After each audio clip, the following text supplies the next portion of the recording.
मंच पर मौजूद वामपंथी दल के नेतागण, पैलेस्टाइन के हमारे सम्माननीय एम्बेसडर और इस कन्वेंशन में उपस्थित साथियों, बहुत इतिहास की बात भी हम लोगों ने चर्चा की। मैं बिल्कुल जो इस समय हो रहा है उस पर ही कुछ बातें आपके बीच में रखना चाहता हूँ। 7 अक्टूबर से 7 नवंबर 1 महीना और लगातार जनसंहार चल रहा है। जब हम कहते हैं कि जनसंहार, हमारे सामने किसी एक घटना की तस्वीर आती है। जालियांवाला बाग जनसंहार, बिहार में जाए तो बाथे बथानी, ऐसे कुछ जनसंहार। लेकिन 1 महीने से लगातार जनसंहार चले, अस्पताल पर चले, राहत शिविर पर चले, घरों पर चले, बच्चे मारे जाए, महिलाएं मारे जाए, डॉक्टर मारे जाए, पत्रकार मारे जाए, तो उस जनसंहार, शायद हमारे देश में हमको गुलामी के इतिहास तो है, लेकिन वैसे जनसंहार आमतौर पर इसका आपके सामने उदाहरण नहीं मिलता है। वैसा जनसंहार चल रहा है गाजा पट्टी में। 10,000 या उससे भी ज़्यादा लोग मारे जा चुके हैं, करीब आधे उसमें बच्चे हैं। ये सारे आंकड़े हमारे बीच में हैं। ऐसा नहीं कि इसको लेकर के यूएनओ में चर्चा नहीं हो रही है। सिक्योरिटी काउंसिल में 2 बार प्रस्ताव आया, और दूसरा जो प्रस्ताव आया उसको सिर्फ अमेरिका ने वीटो दिया।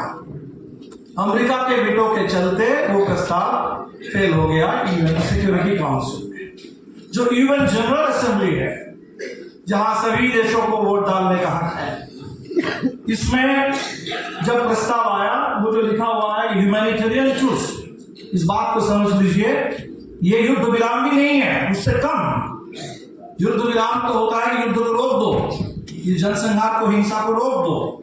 ये है कि सीमित समय के लिए, सीमित इलाके में इसको नियंत्रित करो, इसको मानविकता के आधार पर कुछ समय के लिए इसको रोको। इस प्रस्ताव पर भी भारत सरकार ने इसका समर्थन करने से इनकार कर दिया। ऐसा नहीं कि पश्चिम के सारे देश अमेरिका के साथ हैं, फ्रांस आमतौर पर अमेरिका के साथ है, लेकिन इस पर्टिकुलर प्रस्ताव में फ्रांस ने भी इस शांति के पक्ष में, इस ह्यूमैनिटेरियन कॉज के पक्ष में उसने वोट दिया। और दुनिया के अगर हम सड़कों की बात करें, जनता की बात करें, तो हमारे सामने ये बहुत जबरदस्त तस्वीर इस समय है। हमें अफसोस है, शर्म है कि हिंदुस्तान में हम लोग कोई बड़ा जुलूस नहीं निकाल पा रहे हैं। हमारी यहाँ स्थिति कुछ अलग है, लेकिन दुनिया में, पूरे यूरोप में, अमेरिका में, इजराइल के अंदर लाखों लाख लोग हर रोज वो शांति के लिए आवाज उठा रहे हैं। वो फिलिस्तीनी नहीं है, उनमें से हो सकता है बड़े जो 40-50% मुस्लिम होंगे, मुस्लिम भी नहीं है। पूरा दुनिया, यहूदी लोग, वो कह रहे हैं कि हमारे नाम पर एक कत्लेआम मत करो। हमने झेला है, हिटलर के जर्मनी में 60 लाख यहूदियों को इसी तरह जनसंहार करके गैस चेंबर में अलग अलग तरीके से उनको कत्ल कर दिया गया था। हम भुक्तभोगी रहे हैं, और इसीलिए हमारे नाम पर एक दूसरा जनसंहार ऐसा मत चलाओ, मत करो। ये यहूदी बोल रहे हैं अमेरिका के अंदर, इजराइल के अंदर, पूरी दुनिया में। नई पीढ़ी के नौजवान हम देख रहे हैं कि जिनको पहले पता नहीं रहता था कि क्या है फिलिस्तीन, क्या है, क्या होता है, लेकिन आज के सोशल मीडिया में बातें दुनिया भर में पहुंच रही हैं, लोग विरोध कर रहे हैं। इसलिए हमारे सामने सबसे बड़ा जो सवाल है कि हमें भारत के अंदर इस युद्ध के खिलाफ, क्योंकि ये युद्ध कौन चला रहा है? इजराइल, और इजराइल के पीछे अमेरिका। उनका तर्क क्या है? उनका तर्क है कि इजराइल को आत्मरक्षा करने का हक है, वो इसको आत्मरक्षा बता रहे हैं। उनका तर्क है कि हमास को मिटाना है। अब जरा सोच लीजिए, 7 अक्टूबर को जब हमास ने हमला किया इजराइल पर, इजराइल को कुछ पता नहीं था, कोई जानकारी नहीं थी, कुछ भी नहीं था। और अब उनको सारी जानकारी है, किस अस्पताल में हमास है, किस घर में हमास है, किस एम्बुलेंस में हमास है। तो हमास को मिटाने के नाम पर गाजा के आम लोगों को मिटाया जा रहा है। एक बार 7 अक्टूबर की घटना के तुरंत बाद इजराइल की ओर से एक बयान आया, अमेरिका को गोलबंद करते हुए, अमेरिका को बताते हुए कि हमारे साथ जो हुआ, इसको अगर अमेरिकी इतिहास के हिसाब से देखा जाए तो अमेरिका के ऊपर दूसरे विश्व युद्ध के दौर में जापान ने एक हमला किया था, जिसको कहा जाता है पर्ल हार्बर अटैक। और कहने के लिए अमेरिका वाले कहते हैं कि वो जो हिरोशिमा और नागासाकी में जो परमाणु बम गिराया था, वो पर्ल हार्बर का बदला लिया गया। इजराइल ने कहा कि हमारे साथ एक साथ पर्ल हार्बर भी हुआ और जो 9/11 में हुआ है वो भी हुआ। ये दोनों का कॉम्बिनेशन है। इसका मतलब क्या है कि अमेरिका ने अगर पर्ल हार्बर के जवाब में परमाणु बम गिराया तो हम भी गिरा सकते हैं, हमें भी गिराने का हक है। इसका मतलब है कि अमेरिका ने अगर 9/11 के जवाब में अफगानिस्तान से लेकर इराक होते हुए लीबिया, सीरिया, पूरे मध्य पूर्व के देशों पर अगर परमानेंट वार थोप रखा है तो हमें भी परमानेंट वार थोपने का पूरा हक है। यह है तर्क, और इसी तर्क के साथ भारत ने खुद को जोड़ दिया है। भारत सरकार ने आजकल आप जानते हैं कि I2U2 ये गठबंधन है, इजराइल और इंडिया, और 2U मतलब यूएसए और यूनाइटेड अरब एमिरेट्स। ये 4 देशों का गठबंधन है। भारत इजराइल के साथ स्ट्रेटेजिक अलायंस में है, जैसे अमेरिका के साथ है, और बिल्कुल इसीलिए इजराइल का साथ दिया जा रहा है। इसीलिए आप देखेंगे कि भारत के मीडिया में 7 अक्टूबर के बाद की कोई चर्चा नहीं है। ये जो गाजा में जो चल रहा है, इसकी कोई चर्चा नहीं है, और इसके चलते हमारे लोगों के बीच में भी जबरदस्त इंफॉर्मेशन डेफिसिट है। जैसे हमने जब कहा कि इजरायली जेनोसाइड, बहुत सारे लोग समझ रहे हैं कि शायद आप इजरायलियों की जो हत्या हुई 7 अक्टूबर को, आप उसकी बात कर रहे हैं। हमसे लोगों ने पूछा कि कॉमरेड, हम लोग भी क्या सिर्फ इजरायली की बात करेंगे? अब सोच लीजिए, ये क्यों पूछ रहे हैं लोग? आम समय में नहीं पूछते, उनको बात समझ में आ जाती, लेकिन बात समझ में आ नहीं रही है। उनको लग रहा है कि शायद हम भी सिर्फ 7 अक्टूबर की चर्चा कर रहे हैं जब इजरायली मारे गए थे। इजराइल द्वारा जनसंहार हो रहा है, बात बहुत स्पष्ट नहीं हो रही, बात को स्पष्ट करने की जरूरत है। तो हमारे सामने हमें लगता है कि इस समय भारत में बहुत बहुत बड़ी चुनौती है। भारत सरकार को लग रहा है कि जो 2019 के चुनाव से पहले पुलवामा हुआ था, उनको एक पुलवामा मिल गया है। ये जो कुछ हो रहा है भारत में उसका इस्तेमाल हो रहा है। किस रूप में इस्तेमाल हो रहा है? आप जैसे फिलिस्तीन की बात करेंगे, वो कहेंगे अच्छा आप आतंक के समर्थक हैं, आप हमास के समर्थक हैं। आप युद्ध रोकने की बात करेंगे तो कहेंगे अच्छा आप आतंकवाद को बढ़ावा देना चाहते हैं। हमने कल देखा बिहार में विधानसभा का सत्र शुरू हुआ, हमारे विधायकों ने तख्ती लेकर के जब वहां प्रदर्शन किया इजराइल पर, कहते हुए कि भाई वहां शांति हो, शांति कायम हो, हमने देखा कि एक कोई एमएलए बोल रहा है कि आतंकी मानसिकता वाले लोग हैं, इनको अगले चुनाव में पता चल जाएगा। मैंने थोड़ा पता लगाया कि किस पार्टी के एमएलए हैं, पता चला कि बीजेपी के एमएलए नहीं है, वो जेडीयू के एमएलए बोल रहे हैं। ये आतंकी मानसिकता वाले लोग हैं, इनको चुनाव में पता चल जाएगा कि हिंदुस्तान के लोग कहां खड़े हैं। इसलिए इस समय हमारे सामने जो भारत के अंदर जो सामुदायिक ध्रुवीकरण है हिंदू मुस्लिम के नाम पर, बिल्कुल सीधा उसी ध्रुवीकरण के साथ इस पूरे इतनी बड़ी घटना को जोड़ दिया गया। हमारे सामने बहुत बड़ी चुनौती आने वाली है। अभी इजराइल ने कहा जितने वर्क परमिट था पैलेस्टीनियंस को, जो पैलेस्टाइन के लोग जो इजराइल में काम करते थे, निर्माण मजदूर, निर्माण का काम करते थे, वो है उनके ऊपर जबरदस्त अत्याचार हो रहा है। अब इजराइल ने कहा कि उनके सारे वर्क परमिट हम खत्म करेंगे, उनको यहां से भगाएंगे। पहले हमें इजराइल के अंदर पैलेस्टाइन के मजदूर की जरूरत नहीं है। विकल्प क्या है? अरे भारत से हमारी बात हो रही है, 1 लाख भारत के कंस्ट्रक्शन वर्कर वो इजराइल में जाकर के पैलेस्टीन मजदूर के विकल्प के रूप में वहां काम करेंगे। एक जमाना था भारत के ही मजदूर, उसके लिए कहा जाता था इंडेंचर्ड लेबर, गुलाम मजदूर।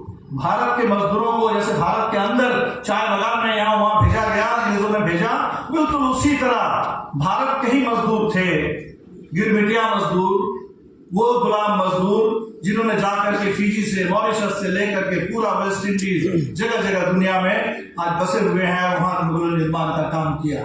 आज आप सोच सकते हैं कि अगर इस नाम पर ये पूरे आरएसएस के लोग, बीजेपी के लोग गाँव अगर पूरे कंस्ट्रक्शन वर्कर को बीच में प्रचार करें कि इजराइल चले जाओ, अच्छा पैसा मिलेगा, एक जेनोसाइड का बोनस मिल जाएगा आपको, वो अगर कर देंगे, आप सोच सकते हैं कि ये भारत के विदेश नीति के लिए, पूरे देश के लिए, देश के भीतर की जो स्थिति है उसके लिए कितना बड़ा खतरा पैदा होगा। विदेश नीति निश्चित तौर पर उसके लिए एक मॉरल कोर भी है, एक मॉरल कॉम्पस भी है, इसके साथ साथ उसका एक इतिहास भी है, वो राष्ट्रहित के पक्ष में भी है। क्या ये हमारा राष्ट्रहित है?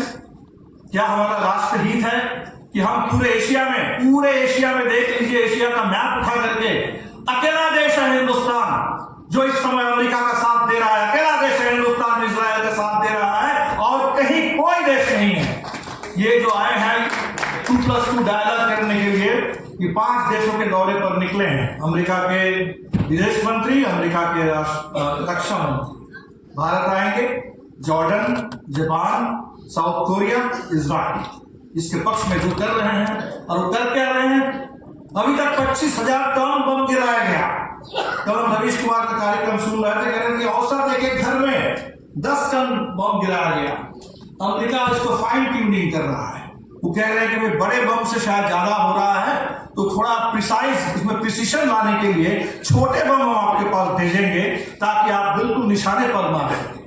तो अमेरिका इजराइल को पैसा, हथियार, राजनीतिक समर्थन, दुनिया भर का समर्थन, सब कुछ दे करके इसकी तैयारी कर रहा है, और हम उसमें शामिल हो जाएंगे और पूरा अलगाव झेल लेंगे, अलगाव बोल लेंगे। बांग्लादेश में हम देख रहे हैं कि वहां जुलूस निकल रहा है, इजराइल भारत गठजोड़ मुर्दाबाद। हम इजराइल के साथ एक ब्रैकेट में आ जाएंगे, इजराइल अमेरिकी गठबंधन के साथ। तो तत्काल भारत के विदेश नीति को, ये जो इजराइल अमेरिका की धुरी है, इस धुरी में हम बिल्कुल नहीं रहेंगे। भारत की विदेश नीति अगर आजाद है तो इस आजादी को हमें इस धुरी से बाहर करना होगा। भारत की विदेश नीति शांति की बात करेगी, भारत की विदेश नीति इस समय न्याय की बात करेगी, भारत की विदेश नीति फिलिस्तीन के लोगों के साथ खड़ी होगी, और फिलिस्तीन के लोग जो अपने ही देश में गुलाम हैं, अपने ही देश में जिनके पास कोई आजादी नहीं है, और बिल्कुल जैसे दक्षिण अफ्रीका में जो नस्लभेद था, आज वही वेस्ट बैंक में हमारे मुजरे साहब ने बताया कि वहां तो कोई हमास नहीं है, लेकिन वहां इजरायली सेटलमेंट है, और वहां 2 तरह का कानून होता है, 2 तरह का बर्ताव होता है। फिलिस्तीनियों के लिए वो गुलाम की तरह है, उनके सड़कों पर चलने के लिए अलग नियम है, उनके लिए आजादी नहीं है। वहां इजरायली पूरे अपने अधिकार के साथ, रोक के साथ वो रहते हैं। ये जो स्थिति है, इस अपार्टाइड के खिलाफ, इस पूरे सेटलर कॉलोनियलिज्म के खिलाफ फिलिस्तीन के लोग लड़ रहे हैं, लगातार लड़ रहे हैं, और इसलिए ये लड़ाई जारी रहेगी। और शायद एक हर नेगेटिव में कुछ पॉजिटिव भी देखना चाहिए। पॉजिटिव शायद यही बात आई कि दुनिया भर में फिर एक बार फिलिस्तीन के पक्ष में, उसकी आजादी के पक्ष में, न्याय के पक्ष में आवाज बुलंद हो रही है। सरकारें एक तरफ, सड़कें दूसरी तरफ, आवाम दूसरी तरफ। हम सड़कों के साथ हैं, आवाम के साथ हैं, फिलिस्तीन के लोगों के साथ हैं, फिलिस्तीनिया के लोगों के साथ हैं, और देश के अंदर हम अपने साथियों से कहेंगे कि बहुत कठिन काम है, और इसीलिए हम लोगों ने 4 दिन का लिया। ये 2-4 इवेंट करने वाला मामला नहीं है। ये हर घर में जाकर के, हर गांव में, हर फैक्ट्री में, हर मोहल्ले में बहस करने का सवाल है कि लोग इस बात को किस रूप में समझ रहे हैं। लोगों से बात करने की जरूरत है इस सवाल पर कि हम अगर नहीं समझेंगे, 200 साल अंग्रेजों की गुलामी हमने झेली है, जालियांवाला बाग हमने झेला है, हम अगर इस समय इस गुलामी के खिलाफ, इस आजादी के पक्ष में खड़े नहीं होंगे तो कौन खड़े होंगे? अगर यहूदी इस बात को कह सकते हैं, वो अगर कह सकते हैं कि हम झेले हैं जनसंहार, होलोकॉस्ट, और हमारे नाम पर ये ना हो, तो क्या हम नहीं कह सकते कि हमारे नाम पर बिल्कुल ऐसा नहीं होना चाहिए? ये हमारे लिए शर्म की बात है। इस बात को हमें लगता है कि देश के अंदर एक ओपिनियन बनाने की जरूरत है, और साहस के साथ हम लोग प्रोटेस्ट करते रहेंगे। दिल्ली में भी जब जब प्रदर्शन करने की कोशिश हुई, हमारे साथियों को थाने में उठा के ले जाया गया। और लेकिन एक बात देख लीजिए, जितना भी अमेरिका और इजराइल जो भी तर्क दे दे, दुनिया के किसी भी कोने में इजराइल के पक्ष में एक भी कहीं प्रदर्शन होते हुए आपको दिखाई नहीं देगा। जनता इजराइल के पक्ष में कहीं खड़े नहीं है।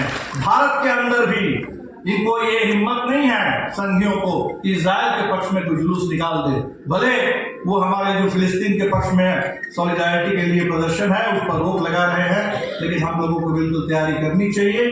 और ये हमारे देश के लिए, देश के अंदर जो फांसीवाद से हमारी लड़ाई है, इस लड़ाई के लिए भी बिल्कुल जरूरी है कि हम फिलिस्तीन की आज़ादी के पक्ष में खड़े हो, उनके शांति के पक्ष में खड़े हो, उनके जनसंहार को तत्काल रोकने के पक्ष में खड़े हो। इस मुहिम को तेज करने की जरूरत है।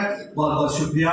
और अम्बेसडर साहब को मैं बिल्कुल बताना चाहता हूँ कि हम लोग भारत के लोग, पूरा हिंदुस्तान आपके बिल्कुल साथ हैं, खड़े हैं।